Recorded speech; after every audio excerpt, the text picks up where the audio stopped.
40 тонн воды обрушивается с воздуха на очаг пожара. Самолеты Ил-76 Минобороны из аэропорта Мирного вылетают на борьбу со стихией в Вилюйском районе Якутии. 4 судна Б-200 МЧС России базируются в Якутске. Отсюда они обрабатывают возгорание в Тампонском и Усть-Майском районах. Ежедневно сбрасывают на огонь сотни тонн воды. Работали по всей территории республики.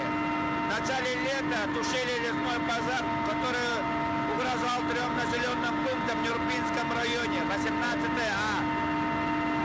Сейчас вот работаем около населенного пункта Тас-Тас. Авиация доставляет спасателей и пожарных десантников в заповедник. Накануне здесь потушили крупное возгорание. Осталось еще одно. Огонь взяли в кольцо противопожарных траншей. Лесная охрана заливает водой тлеющую древесину и торфяник. Пламя прячется глубоко в почве. Если очаги не потушить вовремя, то как только установится теплая погода, пожар разгорится с новой силой. Стоит отметить, что в 2 раза сократилась площадь активного горения на пожарах за несколько дней.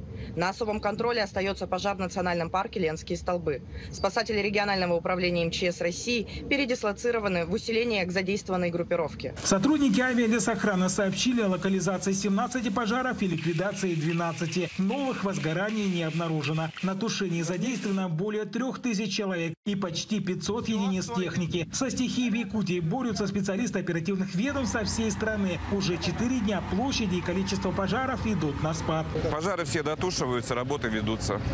Задержек вызывает только дополнительный объем осадков, который имеет вот эту облачность. Мы, воздействуя серебром, вызываем дополнительный объем, который как минимум помогает нам снизить классы пожарной опасности. Тем временем в Якутске продолжает работать добровольческий центр. Каждый день сюда приходят те, кто хочет записаться в ряды пожарных. Людей обучают и отправляют на подмогу лесной охране. Неравнодушные горожане приносят волонтерам спецодежду, инструменты и продукты питания. Также здесь собирают гуманитарную помощь погорельцам из села Бяськуэль. Хорошо, на самом деле, люди откликнулись. Вот буквально каждый день большими грузами приходят вещи. Каждый день у нас происходит по 5-6 отправлений. Сейчас, вот, например, вы можете увидеть, насколько большие у нас сейчас объемы именно собираются. Это все сортируется, это все фиксируется и направляется. Это цех по сбору строительных материалов. Из них будут возводить жилье для погорельцев. Сегодня первая партия груза отправлена в село. Строители приступили к работе. К 15 октября все погорельцы должны получить ключи от новых квартир.